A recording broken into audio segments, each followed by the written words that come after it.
고1 학생이 오늘 상담으로 왔습니다.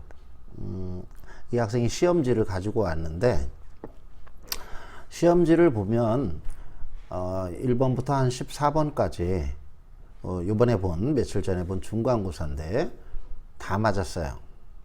그리고 15, 16 두 개 정도 틀렸고요. 서술형에서 앞에 한 1번을 맞추고 그 뒤에 또 서술형은 틀렸어요. 시험지 풀이를 보면은 시험지 풀이도 풀이 과정이 별로 없어요. 거의 없어요. 그러니까 거의 암산도 많이 하고 잘해서 깔끔하게 계산을 했다는 거죠. 그런데 모르는 문제를 보면은 모르는 문제도 깨끗해요. 그래서 틀린 문제가 6문제.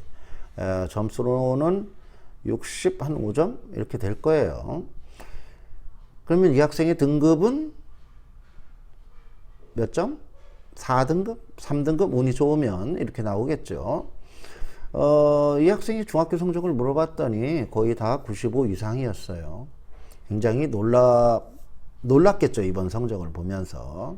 그래서 이 학생은 그 유형편도 2권 정도 풀었고요. 개념편도 공부를 했고요. 그 다음에 한 3주 전부터 다양한 프리트도 많이 풀어봤다고 합니다. 그럼에도 불구하고 왜 이런 성적이 나왔을까요? 이 문제가 중학교 때와 다르게 고등학교 올라오면서 첫 시험에서 많이 느끼는 거죠.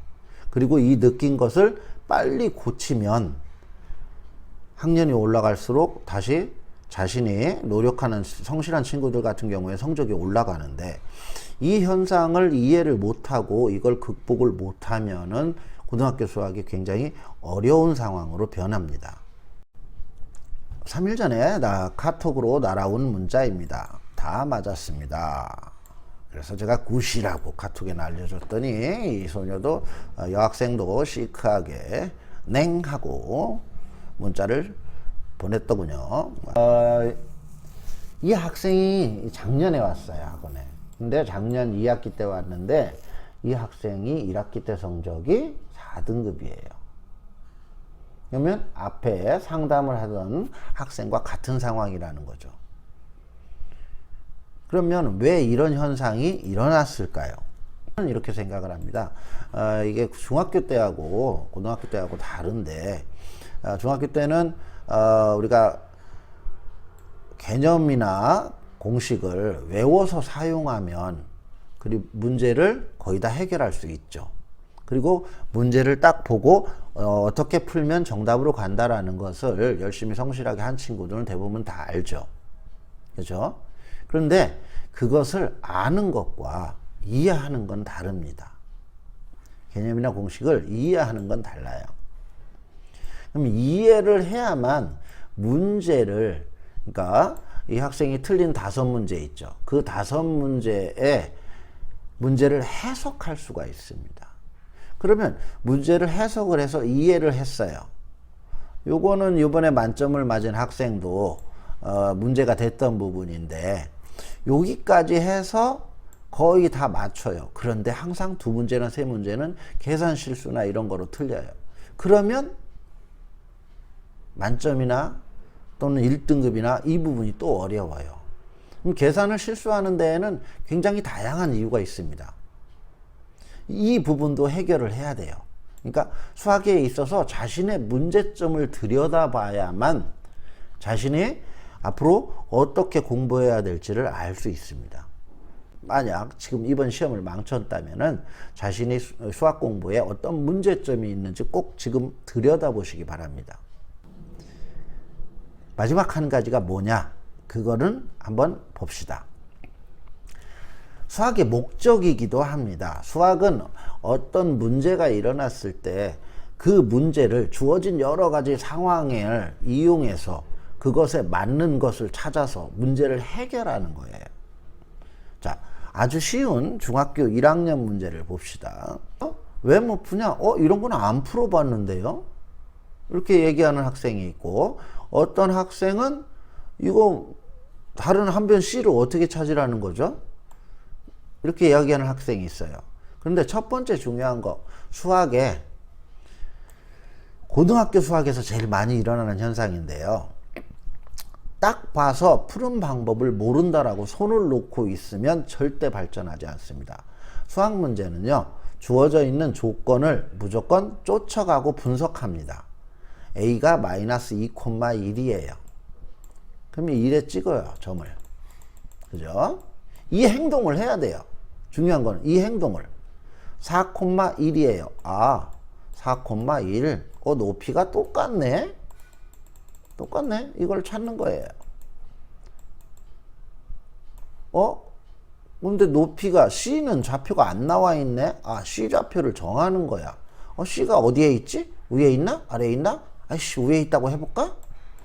그러면 이렇게 그려봅니다. 밑변 길이가 나와 있네? 6이네?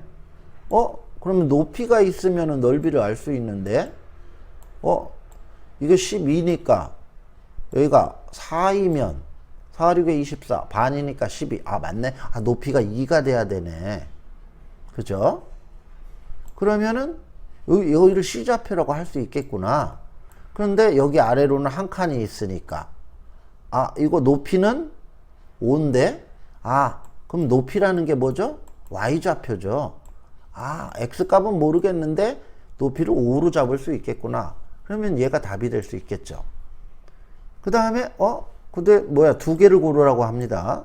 그러면 밑에 아래쪽에서도 또 있을 수 있겠죠. 그러면 여기서 여기까지가 한 칸이고 여기서 여기까지는 몇 칸? 네 칸을 가야 되니까 세 칸을 더 내려오면 되겠네요. 그럼 여기는 좌표가 마이너스 3이 되겠죠. 그러면 y좌표가 마이너스 3이 되는 것도 하나 답이 될 수 있겠죠. 자, 지금 고등학생이 듣고 있었다면은 쉽게 알 수도 있었을 거예요. 그런데 고등학생이면서도 이거를 생각을 못 했을 수도 있어요. 자, 내가 얘기하려는 건 뭐냐면은 고등학교 문제도 똑같아요. 딱 보고 모르는 문제가 있습니다. 그러니까 가는 길을 끝까지 안 보이는 문제가 있어요. 그런 문제들은 문제에 주어져 있는 상황을 분석해서 그것을 물어보는 내용에 접근하려고 노력을 해야 돼요. 아까 앞에서 상담으로 왔다는 친구가 문제를 모르는 문제가 깨끗하고 풀이 과정이 없다라는 것은 시도를 안 했다라는 거예요. 시도를 안 하면 절대로 어려운 문제 또는 자신이 모르는 문제를 해결해 나갈 수가 없습니다. 여러분이 이미 공부를 많이 했어요. 많이 했다면 이미 많은 것을 알고 있습니다. 그 알고 있는 것은 문제를 시도하면은 거기서 알고 있는 것과 접목돼 가면서 문제가 해결이 돼갈 수 있습니다. 물론 그 전엔 뭐가 필요합니까? 지금 만약에 이번에 시험에 망쳤다면 자신이 갖고 있었던 문제점을 찾아서 그걸 고쳐야 됩니다. 반드시 이번 시험은 자신이 왜 틀렸는지, 어디에 문제가 있는지를 찾아서 빨리 고치시기를 바랍니다. 수학 문제점을 고쳐야만이 다음 시험 성적이 바뀝니다.